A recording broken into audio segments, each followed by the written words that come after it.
என் நெஞ்சில் குடியிருக்கும்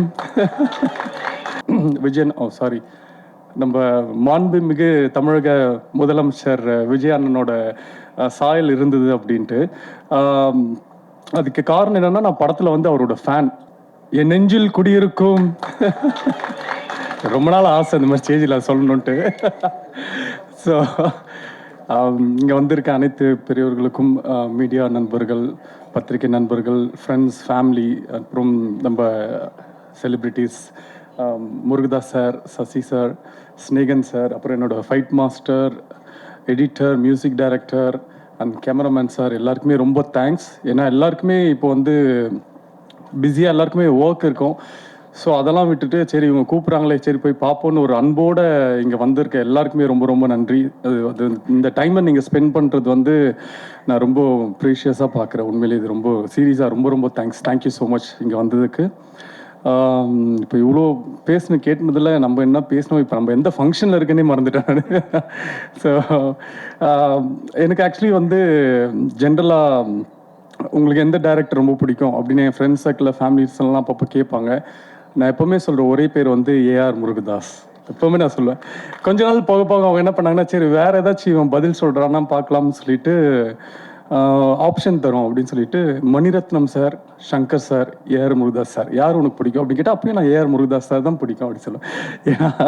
ஏன்னா எனக்கு உண்மையிலேயே நான் வந்து அவரோட படங்கள் பார்த்து எனக்கு எந்த அளவுக்கு பிடிச்சதோ, அவர் கூட எங்கேயுமே புண்ணுன்ற படம் அவர் ப்ரொடியூஸ் பண்ண படம்.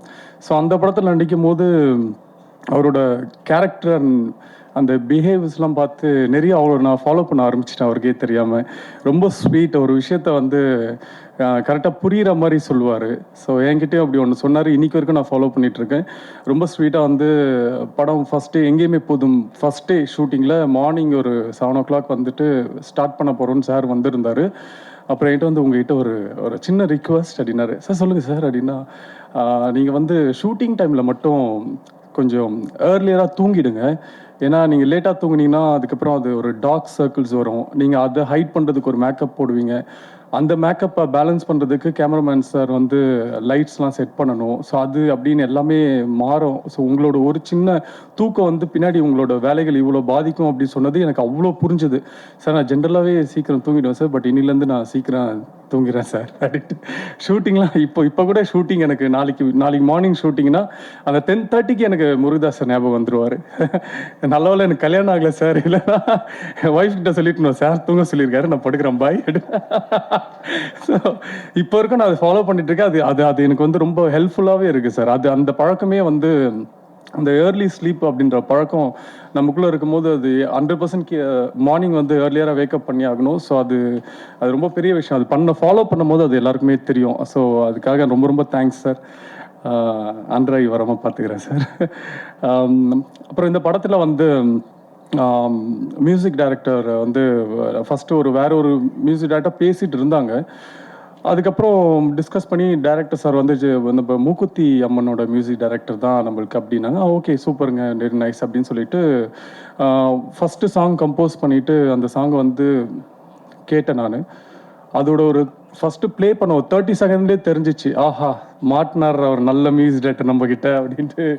அக்காடி சாங் தான். அக்காடி சாங் வந்து நீங்கள் ஏர்பாட்ஸில் கேட்கும்போது அவ்வளோ ஒரு குவாலிட்டியாக, அவ்வளோ ஒரு புதுசாக, இது கண்டிப்பாக எல்லாருக்குமே பிடிக்கும் அப்படின்ற மாதிரி இருந்தது. அந்த சிங்கிள் ரிலீஸ் ஆகும்போது அப்படி தான் இருந்தது. டக்குன்னு 1 million 2 million 3 million அப்படியே போயிட்டே இருந்தது. ஸோ அந்தளவுக்கு ஒரு ஒரு டேலண்டட் மியூசிக் டைரக்டர் அண்ட் ரொம்ப நீட் ஒர்க் இருக்கும் அவர்கிட்ட. சேம் எடிட்டரும் அப்படி தான். ஸோ படம் பார்த்துட்டு இது கொஞ்சம் எடிட்டருக்கே ரொம்ப சேலஞ்சிங்கான ஒரு ஃபிலிம் இது. ஸோ அது படம் பார்க்கும்போது உங்களுக்கு தெரியும். அண்ட் முக்கியமாக எல்லாருமே சொல்கிற மாதிரி நம்ம கேமராமேன் ரிச்சர்ஸ் சார், ரொம்ப தேங்க்ஸ் சார், ரொம்ப தேங்க்ஸ். உங்கள் நிலைமை நினச்சா எனக்கு உண்மையிலே கஷ்டமாக இருக்குது சார். நான் அப்பப்போ ஷூட்டிங்கில் கூட நம்மளை 9 to 6 தான் ஷூட்டிங் அப்படின்னு கூப்பிடுவாங்க. ஓகே அப்படின்னு சொல்லிட்டு மார்னிங் 8 o'clock போயிட்டு ஓகே ரெடி ஆகிட்டு 6 o'clock அந்த 5:30க்கு சொல்லுவாங்க, டார்லிங் அந்த சன்செட்டில் இப்படி ஒரு ஷாட் இருந்தால் நல்லா இருக்குமே அப்படின்னு சொல்லி ஷார்ட். அப்புறம் பார்த்தா ஷார்ட்டாகவே இருக்குது அது ஒரு சீன். அது நைட் 10 மணி தான் முடியும் அப்படி எனக்கு தெரியறதுக்கே 7 மணி ஆகும். ஸோ அதெல்லாம் நான் முடிச்சுட்டு நான் கிளம்பி வீட்டுக்கு போகும்போது சார் முடிஞ்சிச்சா ஷூட்டிங் பேக்கப் ஆயிடுச்சான்னு கேட்டால் இல்லை அவங்க வேறு லொக்கேஷன் போயிருக்காங்க, வேறு ஏதோ ஷூட் பண்ண போயிருக்காங்க. நைட்டு 12 மணி 1 மணி வரைக்கும் ஷூட் முடிச்சுட்டு திரும்ப மார்னிங் 7 o'clock வந்துடுவாங்க. ஸோ அந்தளவுக்கு ஒரு டெடிக்கேஷன் கேமராமேன் சாரை வந்து நான் பார்த்துருக்கேன். நிறைய பேர்கிட்ட ஒர்க் பண்ணிக்கும். இப்போ சார் வந்து ரொம்ப ஃபாஸ்ட். எனக்கு அவர் ஒர்க் பண்ணுறாருன்னு தெரிஞ்ச உடனே ரொம்ப சந்தோஷமாக இருந்தது. ஏன்னா அப்போ தான் ரீசெண்டாக மாநாடு படம் வந்தது. சார் தான் மாநாடு படத்தோட கேமராமேன். ஸோ அந்த படம் பார்க்கும்போதே தெரியும். அதுவுமே ஒரு கேமராமேன் அண்ட் எடிட்டருக்கு ரொம்ப சேலஞ்சிங்கான ஒரு படம் தான். ஸோ சார் தான் ஒர்க் பண்ணுறாரா வாவ் அப்படின்ட்டு எனக்கு ரொம்ப சந்தோஷமாக இருந்தது. ஸோ அது நினச்ச மாதிரியே அந்த அந்த ஃப்ரேம்ஸ் அந்த குவாலிட்டி எல்லாமே வந்து நினச்சிட விட ரொம்ப அதிகமாக நல்லா இருந்தது sir. Thank you so much sir. நான் அது வந்து மறக்கவே மாட்டேன். இந்த படத்துக்கு நீங்கள் வந்தது வந்து எங்களுக்கு ஒரு பெரிய லக்கு. ஸோ சேம் அதே மாதிரி ப்ரொடியூசர் நம்ம பாபு விஜய் அவர் தான் ப்ரொடியூசர். ஒரு ப்ரொடியூசர் கூட வந்து எல்லாரோட ப்ரொடியூசரோட கஷ்டம் வந்து எனக்கு தெரியும். பட் வந்து அவ்வளோ க்ளோஸராக நம்ம பார்த்துருக்க மாட்டோம். ஏன்னா அந்த ப்ரொடியூசருக்கும் ஒரு ஒரு ஹீரோ ஆக்டருக்குலாம் வந்து ஒரு சின்ன டிஸ்டன்ஸ் இருக்கும். அவங்க எங்கேருந்து பணம் வாங்குறாங்க, அதுக்கு என்ன இன்ட்ரெஸ்ட் பே பண்ணுறாங்க, இது எதுவுமே எந்த ஆக்டருக்குமே தெரியாது. ஸோ அதெல்லாம் தாண்டி இந்த ப்ரொடியூசர் கிட்ட நான் வந்து ஒர்க் பண்ணும்போது எனக்கு ஒரு 10வது நாள் ஷூட்டிங் எனக்கு எப்படி ஆயிடுச்சுன்னா, என்ன 2 நிமிஷம் சும்மா இருக்கீங்க, டக்குன்னு இது கொல்த்ரா ஷாட் எடுத்துடலாமா அப்படின்னு நான் கேட்டோன்னே இவங்க என்ன ஷாக்காக பார்க்க ஆரம்பிச்சிட்டாங்க. ஸோ அந்த அளவுக்கு ஒரு ஒரு ப்ரொடியூசர்னா இவ்வளோ கஷ்டங்கள் இருக்கு அப்படின்றது எனக்கு இந்த படத்துல தான் ரொம்ப க்ளோஸராக தெரிஞ்சுது. ஸோ ஒரு பியூட்டிஃபுல் ப்ரொடியூசர் நம்மளுக்கு கிடைச்சிருக்காரு. கரெக்டான படத்துக்கு தேவையான விஷயங்களை செலவு பண்ணுறது, தேவையில்லாத விஷயத்துக்கு செலவு பண்ணாமல் இருக்கிறது. ஸோ அது எல்லாமே ஒரு குட் குவாலிட்டி ஒரு ப்ரொடியூசருக்கு. ஸோ அது நம்ம பாபு விஜய் சார் பண்ணார். And director Babu Vijay sir வந்து சம்டைம்ஸ் படம் ஷூட்டிங்லாம் முடிஞ்சு எனக்கு கனவுலலாம் வர ஆரம்பிச்சிட்டார். சார் டார்லிங் ரெடி டார்லிங் அப்படின்னு. ஓ வீட்டில் இருக்குமா, ஓகே ஓகே அப்படின்ட்டு அந்த அளவுக்கு எப்படின்னா நம்மளை வந்து டயர்டே ஆக்க மாட்டார். நம்மளுக்கு வீட்டுக்கு போனால் தான் தெரியும் பயங்கரமாக உடம்புலாம் வலிக்குது, என்ன அப்படி பண்ணோம் இன்னைக்கு அப்படின்னா அவ்வளோ சீன்ஸ் நடிச்சிருப்போம். ஒரு நாள்லேயே ஒரு 150 சீன், படத்துலேயே 60 சீன் தானே பாருங்க அப்படின்ற மாதிரி எடுத்துகிட்டே இருப்பார். நம்மளுக்கு டயர்டே ஆகாது. ஆனால் ரொம்ப இன்ட்ரெஸ்டடாக நம்மளை அந்த அந்த ஒரு பவருக்குள்ளே கொண்டு வருவார். கொண்டு வந்து வேலையை வந்து கரெக்டாக அவருக்கு வேலையை வாங்க தெரியும். அதே மாதிரி ஏதாச்சும் சின்ன சின்ன சஜஷன் சொன்னால் கூட வந்து அது ரொம்ப அழகாக எடுத்துக்க மாட்டார். இல்லை நான் சொன்னதே நல்லா இருக்கு, அதே பண்ணலாமே அப்படின்னு சொல்லுவார். அதுக்கப்புறம் அவர்கிட்ட ரொம்ப செல்லம் டார்லிங் அப்படின்னா, இது வந்து இப்படி பண்ணால் நல்லா இருக்குமே, இது பண்ணுறது வந்து விஜயகாந்த் சார் பண்ணுற மாதிரி இருக்குது, நான் வந்து எப்படி அப்படின்னு சொல்லி கொஞ்சம் கொஞ்சம் புரிய வச்சதுக்கப்புறம் அவருக்கு வந்து ஒரு ஒரு கம்ஃபர்ட் லெவல் வந்து ஒரு வாட்டி பண்ணி காட்டுங்க பார்ப்போம் அப்படின்னு நம்பிக்கை இல்லாமல் கேட்பாரு. அது பண்ணி காமிச்சதுக்கப்புறம் அவர் ஓகே இது ஓகே அப்படின்னுவாங்க. ஸோ அவர் அதே மாதிரி தான் அவர் வந்து ஃபஸ்ட்டு என்கிட்ட வந்து கதை சொல்லும் போது, கதை சொல்கிறதுக்கு முன்னாடி எனக்கு ஒரு பல ஃபோன் கால்கள், எங்கேயுமே போதும் டைரக்டர் சரவணன் கால் பண்ணார், தனஞ்சயன் சார் கால் பண்ணாங்க. அப்புறம் நிறைய பேர் எனக்கு கால் பண்ணி இந்த மாதிரி இப்போ யாருப்பா அந்த பாபு விஜய் அப்படின்னு, நான் தான் நெக்ஸ்ட் ஃப்ரைடே மீட் பண்ணுறேன் என்ன, அப்புறம் ஏன் டெய்லி எல்லாரும் கால் பண்ணுறீங்க, அப்புறம் இது ஃப்ரைடே இருக்கும் இது தாங்காது அப்படின்னு சொல்லிட்டு ஆனால் அவர் கால் பண்ணி நீங்கள் நாளைக்கே வந்துடுங்க சார் அப்படின்னு சொல்லி கேட்டு அவர் வந்ததுக்கப்புறம் எனக்கு எல்லாருமே இவரோட கதையை கேட்க சொல்லி தான் கால் பண்ணாங்க. பட் இவர் அவர்கிட்ட ஒர்க் பண்ணாருன்னு எனக்கு தெரியாது. அவர் வந்தோடனே யார்கிட்ட ஒர்க் பண்ணீங்கன்னா முருதாஸ் சார் கிட்ட தான் ஒர்க் பண்ணேன்னா, நம்ம படம் பண்ணலாங்க ஓகேங்க அப்படின்ட்டு. ஏன்னா சார் கிட்ட இருந்து வராங்கன்னா அவங்க வந்து கண்டிப்பாக ஒரு பெரிய ஒரு குவாலிட்டி இருக்கும் அவங்ககிட்ட. ஒரு ஒரு ஒன்லி சினிமா தான் பேசுவாங்க. நம்ம எங்கேயுமே புதும் சரவணன் சாராக இருந்தாலும், அது சார்கிட்டேருந்து நம்ம பாபு விஜய் வந்தாலுமே அந்த சினிமாவோட அந்த பேஷன் வந்து அவங்ககிட்ட பார்க்கலாம். அது நிறைய நம்மளும் லேர்ன் பண்ணிக்கலாம். இப்போ சாரோட படத்தில் போய் ஒர்க் பண்ணி லேர்ன் பண்ண முடியாததெல்லாம் அவங்களோட அசிஸ்டன்ட் படத்தில் ஒர்க் பண்ணால் லேர்ன் பண்ணிக்கலாம். ஏன்னா ஆல்மோஸ்ட் அவங்களோட பேட்டர்னில் தான் இருப்பாங்க. ஸோ எனக்கு கதை சொன்ன உடனே ரொம்ப பிடிச்சது. அண்ட் அவர் ஒரு நம்பர் ஆஃப் டேட்ஸ் சொன்னார். அதோட ரொம்ப ஏர்லியாக தான் படம் முடித்தாங்க.